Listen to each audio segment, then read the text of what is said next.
Shalom, saudara-saudari yang dikasihi Kristus.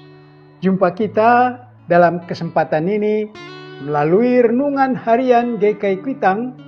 Hari ini Senin 25 Agustus 2025 bersama saya Pendeta Emeritus Arti Sembiring. Nats firman Tuhan menjadi landasan renungan kita terambil dari kitab Kejadian pasal 16 ayat 10 sampai 11. Saya bacakan untuk kita, demikian firman Tuhan itu. Malaikat Tuhan berkata lagi kepadanya, "Aku akan membuat keturunanmu sangat banyak, sehingga tidak dapat dihitung karena banyaknya." Berkatalah pula malaikat Tuhan kepadanya, "Engkau sedang mengandung dan akan melahirkan seorang anak laki-laki. Engkau akan menamainya Ismail, sebab Tuhan telah mendengar tentang penindasan atasmu."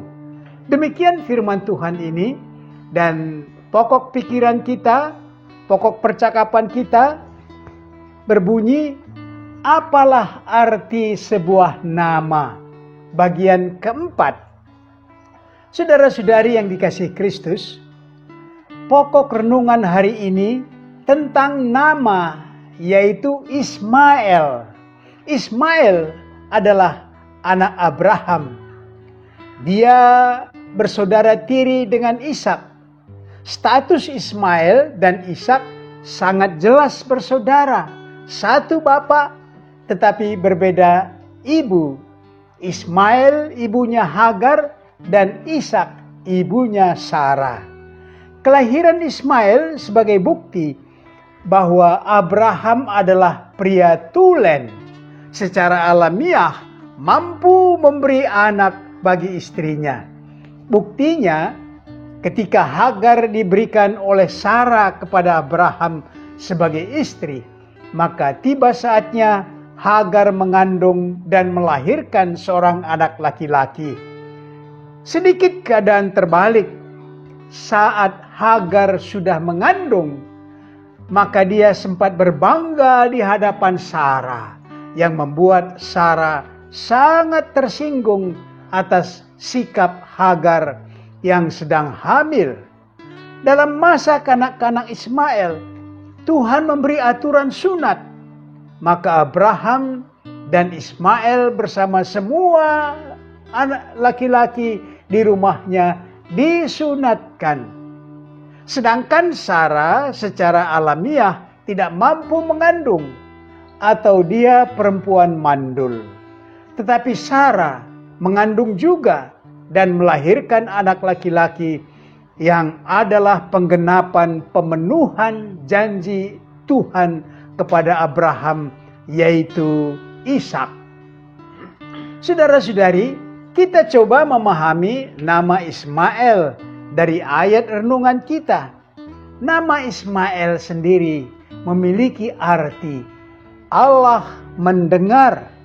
Dalam bahasa Ibrani, nama Ismail terdiri dari dua kata, Yismael, yang artinya Tuhan mendengar. Kata El dalam bahasa Ibrani merujuk kepada Tuhan. Kata El sering dalam nama Ibrani seperti Israel, Elia, Daniel, dan seterusnya. Dalam konteks nama Ismail, kata El menekankan bahwa Tuhan telah mendengar dan menjawab doa Abraham dan Hagar. Nama Ismail tanda bahwa Tuhan telah mendengar penderitaan Hagar dan Abraham, khususnya saat Abraham membawa Ismail.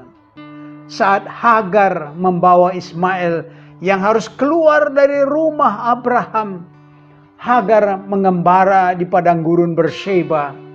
Dalam pengembaraan itu, Hagar mengalami situasi kritis.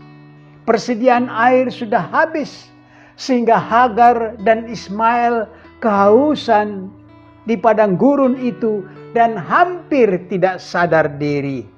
Dengan putus asa, Ismail dilepaskannya ke bawah semak belukar karena dia tidak tahan melihat Ismail terkapar kehausan.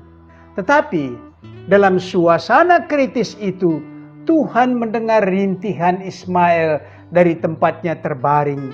Tuhan menunjukkan sebuah mata air agar mereka bisa minum dan selamat.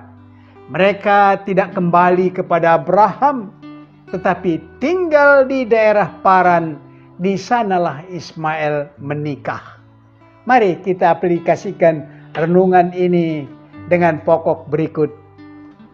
Apakah Anda bisa mencari nama istri Abraham selain Sarah dan Hagar? Kedua, mengapa Sarah akhirnya mengusir Hagar beserta Ismail anaknya? Ketiga, bisakah Anda melihat bagaimana saat Ismail dan Ishak akur bersama? Mari berdoa. Bapa Sorgawi, janji Bapa selalu ya. Walau kami lalai atau menyimpang dari janji Tuhan, ya Roh Kudus, ajar kami untuk memegang setia janji firman Tuhan. Amin.